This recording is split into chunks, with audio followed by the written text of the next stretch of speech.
시청자 여러분 안녕하십니까? BTV 주간 종합뉴스 시작합니다. 경기도가 저출생 극복을 위한 다양한 지원 정책을 내놨습니다. 러브아이 프로젝트라고 이름도 붙였는데요. 분만 취약지 임산부에게 교통비 100만 원, 산후조리비 200만 원을 지급하고 다자녀 가정은 주차요금도 감면해줄 예정입니다. 박희붕 기자가 보도합니다. 안성 도심에 있는 한 산부인과 의원입니다. 건물의 6개 층을 사용하며 분만 수술실과 산후조리실, 일반 외래까지 모두 갖춘 대규모 의원이지만 산부인과 전문의는 단 한 명입니다.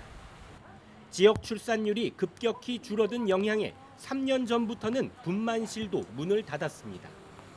임산부 없어요. 출산 응급 생겼을 때 그때가 가장 걱정을 하시는 거겠죠? 이곳뿐만 아니라 현재 안성 지역에 있는 7개 산부인과 병의원 가운데 분만이 가능한 곳은 단 한 곳도 없습니다. 안성에 거주하는 임산부는 모두 인근 평택이나 이천, 용인 지역의 분만 산부인과를 이용해야 하는데 교통비가 만만치 않습니다. 경기도는 이처럼 출산 의료 기반 시설이 열악한 지역에 거주하는 임산부를 대상으로 내년부터 교통비를 1인당 100만 원씩 지원한다는 계획입니다. 지원 대상 지역은 안성과 여주, 연천, 가평, 양평, 포천 등 도내 6개 시군입니다. 경기도는 이들 시군과 협의해 현재 출생아 1명당 50만 원의 산후조리비 지원금을 첫째 100만 원, 둘째 200만 원으로 상향 지급하는 방안도 검토 중입니다.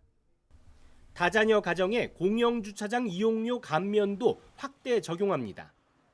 현재 2자녀 이상 50% 감면 기준으로 내년부터는 최초 2시간 100% 감면하고 이후 시간에도 50% 감면하도록 하는 내용입니다.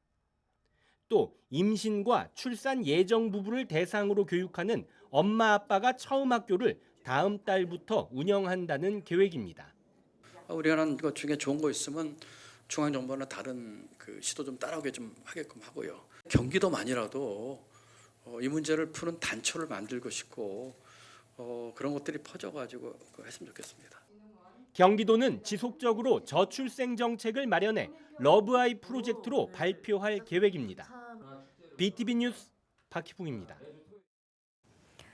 유난히 장마가 길고 국지성 호우로 피해가 커지고 있는 요즘입니다. 비가 많이 내리면 반지하 주택 거주민들은 걱정이 이만저만이 아닌데요. 경기도가 근본적인 대책으로 반지하 주택이 밀집한 곳은 용적률을 높여 재개발이나 재건축을 유도하는 법 개정을 추진합니다. 계속해서 박희붕 기자입니다. 전국 반지하 주택은 32만 7천여 가구. 이 가운데 90% 이상이 수도권에 집중됐습니다. 경기도에만 약 7만 8천 가구가 있는데 침수 피해 이력이 있는 가구는 8,900여 가구로 도내에서 11%를 차지합니다. 반지하 주택은 집중호우에 취약한 데다 습기와 곰팡이 등 주거 환경도 열악한 상황이라 대책 마련이 시급합니다. 특히 침수 방지를 위해 차수판 설치가 예정된 가구는 4,500여 세대에 달했지만 현재 진행률은 절반에도 미치지 못합니다. 지하방은 이제 아무래도 지하다 보니까 이게 물이 흘러내리면서 이제 막 많이 고여 있고 이러더라고요. 아무래도 습하기도 하고 이제 곰팡이가 엄청 많다 보니까 애들 피부도 너무 안 좋아지기도 하고. 반지하 거주민 주거 상향을 위한 논의가 시작됐습니다. 경기도는 반지하 주택 해소뿐만 아니라 열악한 곳으로 내몰리지 않도록 반지하 거주민 주거 상향을 위한 3법 개정을 추진하고 있습니다. 반지하가 50% 이상인 밀집 지역을 대상으로 법적 상한 용적률의 1.5배 이내로 인정하고 이외 지역에 대해선 연면적의 2배를 추가로 허용한다는 내용입니다. 거주민 재정착 지원책도 포함됐습니다. 우리나라에 사실 저렴하고 면적이 넓은 반지하를 대체할 수 있는 공공임대주택은 정말 극소수입니다. 사실은 그곳에 사는 분들 다 이유가 있는 것이고. 경기도는 법 개정에 초점을 맞췄습니다. 취약층의 주거 환경을 지상으로 올리는 게 목표입니다. 10년 안에 규제 완화를 통해서 신속하게 해소하자. 그리고 그분들을 주변에서 살 수 있도록 도와주자. 이러한 목적으로 진행하게 되었습니다.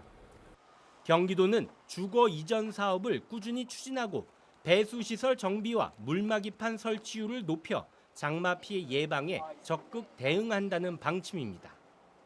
BTV 뉴스 박희붕입니다. 안양 평촌 신도시에서는 처음으로 추진하고 있는 목련 2단지 리모델링 사업이 다시 탄력을 받게 됐습니다. 1기 신도시 특별법 시행 이후 구성된 재건축 추진위원회가 제기한 소송을 법원이 모두 기각했기 때문인데요. 소송 때문에 잠시 멈춰섰던 사업비 대출 절차도 본격적으로 진행될 전망입니다. 이창호 기자의 보도입니다. 지난 3월 16일 열린 안양 목련 2단지 권리변동 확정총회.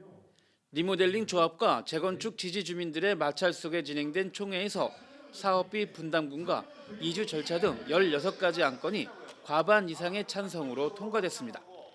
재건축 지지 주민들은 결과를 인정할 수 없다며 총회 결의의 효력을 정지해달라고 수원지방법원 안양지원에 가처분 신청을 제기했습니다. 리모델링 조합 측이 홍보 요원을 동원해 서면 결의서를 강요했고 서면 결의서 또한 밀봉하지 않은 상태로 제출해 공정성을 훼손했다는 주장입니다. 하지만 재판부는 리모델링 조합 측의 손을 들어줬습니다. 수원지법 안양지원은 지난 23일 재건축 지지 주민들이 제기한 총회 결의 효력정지 가처분 신청을 기각했습니다. 재판부는 우선 홍보 요원에 위법한 강요나 기망 행위로 서면 결의서가 작성됐다고 보기 어렵고 자유로운 의사결정을 방해했다는 아무런 자료도 없다고 판단했습니다. 또 서면 결의서가 조합 측에 전달되는 과정에서 위조나 변조됐다는 근거가 없는 만큼 공정성이 훼손됐다고 볼 수 없다고 판결했습니다. 가처분 신청 기각으로 사업 추진에 힘을 받게 된 목련 2단지 리모델링 조합은 현재 진행 중인 사업비 보증과 이주 절차에 집중할 생각입니다. 소송으로 잠시 중단됐던 주택도시보증공사인 허그의 보증심사도 다시 진행될 것으로 예상하고 있습니다. 빨리 결정이 났기 때문에 저희도 다행으로 생각하고 모든 게 기각이 됐기 때문에 조합으로서는 그 부분에 받쳐서 그 기각된 서류가 허그로 가야 돼요. 이 허그로 가야지만이 허그에서 지금 우리 지금 사업에 대해서 또 대출 관계라든가 모든 부분이 곧 결정이 날 거로 이렇게 판단이 됩니다. 조합은 허그의 보증으로 대출 절차가 마무리되면 하반기부터 주민 이주를 시작한 뒤 내년 11월 공사를 시작할 예정입니다. 네, 허그에서 인정해서 돈이 나오면 그 다음 수수는 이주예요. 이주가 이제 시작되는 건데 이제 착공을 내년 11월로 보고 있습니다. 그 11월 전까지는 또 안전진단도 받아야 되고 또 철거도 해야 되고 이런 부분을 거쳐서 조합에서는 충분하게 그런 부분들을 예측해가지고 항상 진행을 하고 있습니다. 지난 2008년 리모델링 조합을 결성해 사업을 추진하고 있는 평촌 목련 2단지. 16년이란 시간이 흐른 지금에서야 이주와 착공을 바라보고 있습니다. BTV 뉴스 이창호입니다. 수년간 안성 주민들을 불안하게 했던 양성면 의료 폐기물 소각장 건립 문제가 또다시 수면 위로 떠올랐습니다. 지금까지 부적합 판정을 내렸던 한강유역환경청이 갑자기 적합 판정을 내리면서 상황이 변했습니다. 백창현 기자가 취재했습니다. 안성시 양성면에 위치한 공장단지입니다. 이곳에 의료 폐기물을 짓겠다고 여러 업체가 나선 것은 지난 2017년부터입니다. 업체들이 감독기관인 한강유역환경청에 소각장 건설 허가를 요청했지만 지난 2022년까지 번번이 반려됐었습니다. 그런데 올해 갑자기 상황이 바뀌었습니다. 한강유역환경청이 해당 부지에 소각장을 지을 수 있다며 적합 판정을 내린 겁니다. 환경청 관계자는 소각장 건립에 필요한 기술적인 부분이 보완되면서 적합 판정을 내리게 됐다고 설명합니다. 건축을 인허가할 때 한 번 냈다가 소방법 때문에 반려당하면 또 다시 내실 거 아니에요. 이게 더 이상 막을 명분이 없는 거죠. 명분이 이렇게 기술적으로 막을 수 있는 방법이 없는 거예요. 특히 환경평가에서 제기됐던 수질 문제에 대해서는 발생 폐수를 전량 전문 처리 위탁업체에 맡기기 때문에 수질에는 아무런 영향을 끼치지 않는다고 덧붙였습니다. 소각시설은 태우는 거잖아요. 1,000명의 물을 쓸 수는 있어요. 폐수 때 쓰는 게 아니라 폐수가 발생되는 거는 다 전력 위탁이에요. 그러니까 하천에 방류되는 게 없어요. 적합 소식을 듣게 된 주민들은 불안감에 떨고 있습니다. 소각장 부지 인근 환경에 변화가 전혀 없는데도 이제 와서 적합 판정이 나왔다는 것은 이해할 수 없다는 겁니다. 그때보다 하나도 환경이 좋아진 게 없고 좀 나빠져 있는데 지금 와서 5차 때에 지금 와서 이거를 조건부 승인을 내줬다는 데에서는 이 인근 주민, 더불어 양성면민들, 더불어 안성 시민들은 굉장히 분개를 하고 있어요. 주민들은 소각장 건립 문제가 사실상 시의 결정으로 넘어왔다고 보고 안성시와 관내 의원들을 대상으로 소각장 반대 활동을 벌일 방침입니다. 한편 시는 상급기관에서 판단을 한 만큼 다양한 각도에서 면밀히 검토하겠다고 밝혔습니다. BTV 뉴스 백찬혜입니다.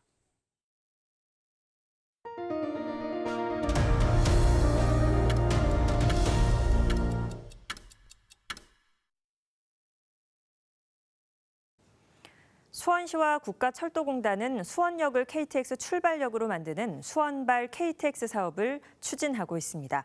올 하반기부터 본격적인 공사에 들어갈 예정인데요. 내년 하반기 완공을 목표로 하고 있는 수원발 KTX가 개통하면 무엇이 달라질까요? 이재호 기자가 보도합니다. 부산행 KTX의 정차역인 수원역. 현재 수원역에선 하루 4번만 부산으로 가는 KTX를 탈 수 있습니다. 하지만 내년 하반기부턴 수원역에서 탈 수 있는 부산행 KTX가 늘어납니다. 수원역이 KTX 정차역이 아닌 출발역이 되기 때문입니다. 이렇게 되면 하루 4회에 불과했던 부산행 KTX의 운행 횟수는 12회로 증가하고 2시간 40분 걸렸던 소요 시간은 2시간 16분으로 24분 단축됩니다. 수원역이 KTX 출발역이 되면 호남권으로 이동도 빨라집니다. 광주 목포행 KTX가 신설되면서 광주까지는 1시간 35분, 목포까지는 2시간 10분 만에 이동이 가능해집니다. 기존의 새마을호가 광주까지 갈 때 3시간 30분 정도 걸렸던 걸 감안하면 2시간 정도 이동 시간이 줄어드는 겁니다.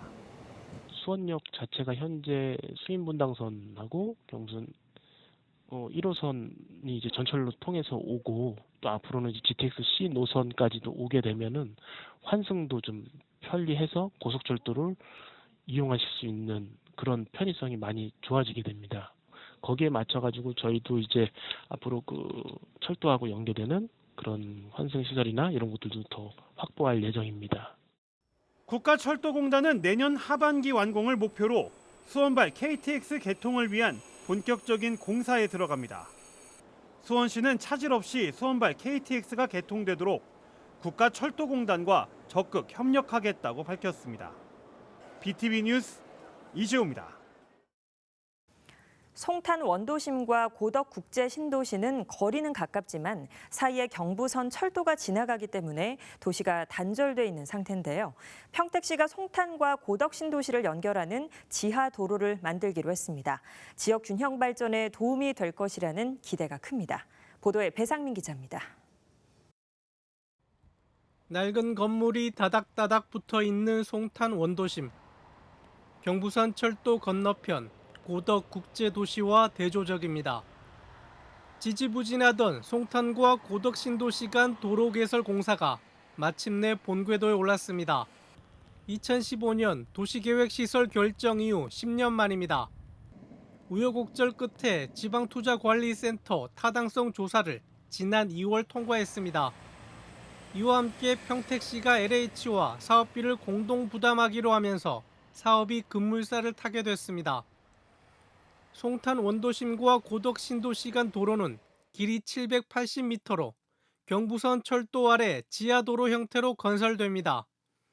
송탄 지역의 원도심하고 신도시를 갖다 연결함으로써 지역 간 교류 및 그리고 지역 간 균형 발전 그거를 도모할 뿐만 아니라 현재 지금 그 주변으로 해서 기존에 있던 도로들이 상당히 지금 교통 혼잡이라든지 그게 가중되고 있는 현실이거든요.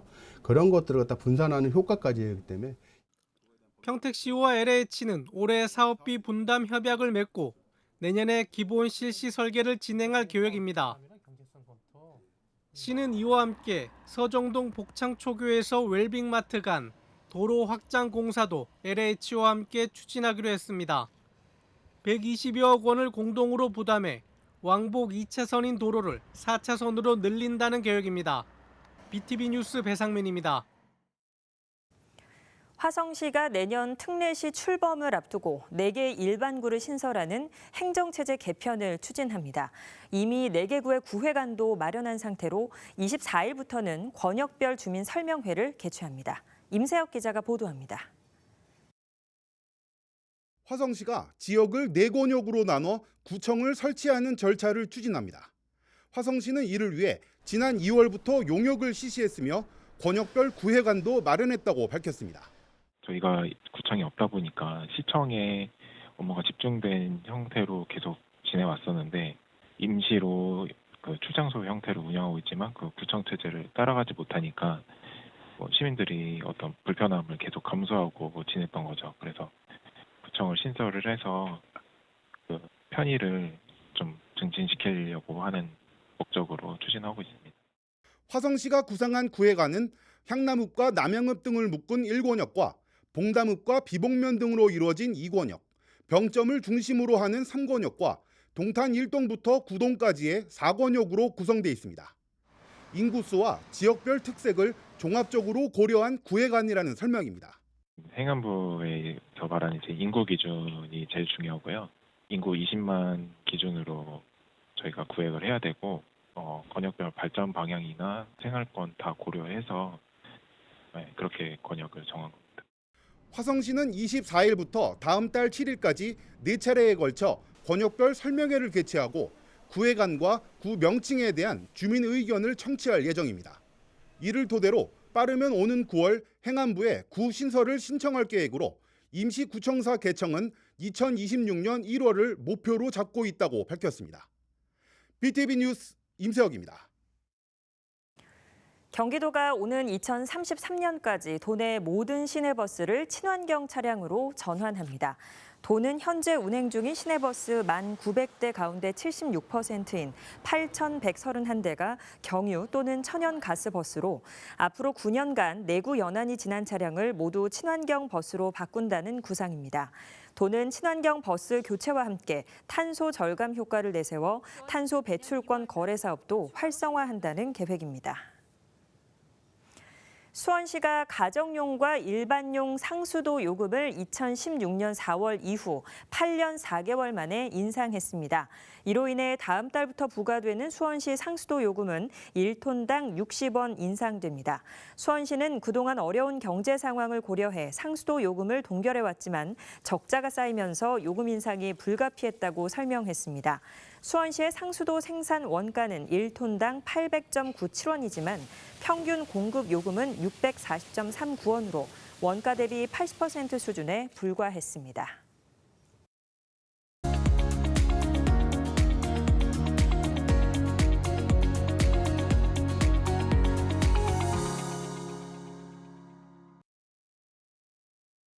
나는 119초 안전교육. 안전을 위협하는 풍수해. 지금부터 풍수의 대비 방법에 대해서 함께 알아볼까요? 먼저 폭우시 침수 도로, 개울가, 하천변과 같이 침수 위험 지역은 급격하게 불어난 물살로 인해 위험할 수 있으니 절대로 진입하시면 안 됩니다. TV, 라디오, 스마트폰을 통해 기상 상황을 확인하세요. 폭우 발생 시 하천이 범람하고 지하차도가 침수될 수 있기 때문에 차량 진입을 하시면 안 됩니다.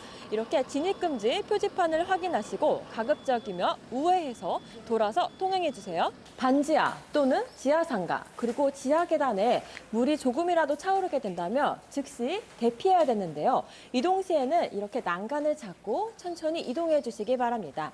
또한 급격하게 불어난 물살로 인해서 넘어질 수 있는데요. 발목 이상으로 차오를 경우 대피하기가 어렵습니다. 가급적이면 운동화를 신고 대피해 주세요. 네, 저지대인 곳은 폭우 시 침수가 발생할 수 있는데요. 미리미리 대비해야 합니다. 바로 물간이판 또는 이렇게 모래주머니를 이용해서 대비해야 합니다. 네, 소중한 생명을 지키기 위해서는 풍수의 대비 방법을 익혀서 모두 올여름 안전한 여름 보내시기 바랍니다. 그럼 안녕! 안녕하십니까? 경기도 소방재난본부 김민주입니다.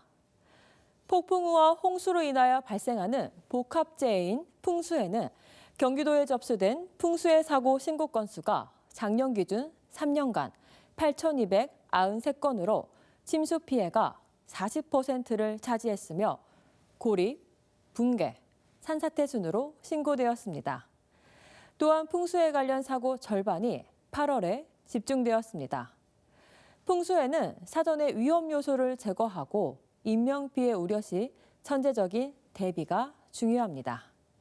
태풍과 호우 발생 시 침수도로, 지하차도, 교량, 하천, 해안가 등 급류에 휩쓸릴 수 있는 지역은 접근하지 말아야 하며 비가 많이 오는 경우 산사태가 발생할 수 있으니 지정된 대피 장소나 산지로부터 떨어진 안전한 곳으로 대피하시기 바랍니다.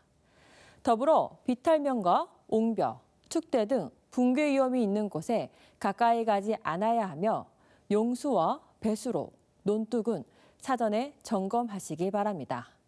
도로 및 지하차도로 물이 차 있는 경우에는 진입하지 말아야 하며 진입 후 침수되었다면 차량을 두고 즉시 대피해야 합니다. 교량과 하천에 물이 범람하였다면 절대 진입하지 말아야 하며 우회하거나 안전한 곳에서 수위가 낮아질 때까지 대기하시기 바랍니다. 운전 중 시야 확보가 어려운 경우 저속 운전으로 안전한 곳까지 이동하며 타이어가 3분의 2 지점가량 잠기기 전에 차량을 안전한 곳으로 이동하고 침수된 경우 운전석 목받침, 철제봉을 이용하여 유리창을 깨고 대피하시기 바랍니다. 유리창을 깨지 못한 경우 차량 내외부 수위 차이가 30cm 이하가 될 때 즉시 차문을 열고 차량에서 탈출하시기 바랍니다. 반지하 주택과 지하 역사, 상가 등 지하 공간에 물이 들어오거나 하수구 역류 시 즉시 대피하여야 하며 지하 주차장 진입은 하지 말아야 합니다. 침수 공간 탈출 시 외부 수심이 무릎 이상일 경우 여러 명이 힘을 합쳐 문을 열고 신속하게 대피하시기 바랍니다. 공동주택 관리자는 지하 공간 빗물 유입 전 물막이판을 설치하거나 모래주머니를 이용하여 침수에 대비하시기 바랍니다. 주변에서 발생하는 각종 재난과 관련된 소식을 경기안전, 대동여지도 모바일 어플리케이션으로 실시간 재난 알림 서비스를 받아 안전 정보를 확인하시기 바랍니다. 철저한 사전 대비로 풍수해로부터 안전한 여름 보내시기 바랍니다. 고맙습니다. 네, 이상으로 BTV 주간 종합뉴스를 마칩니다. 저희는 시청자에게 힘이 되는 뉴스로 다시 찾아뵙겠습니다. 고맙습니다.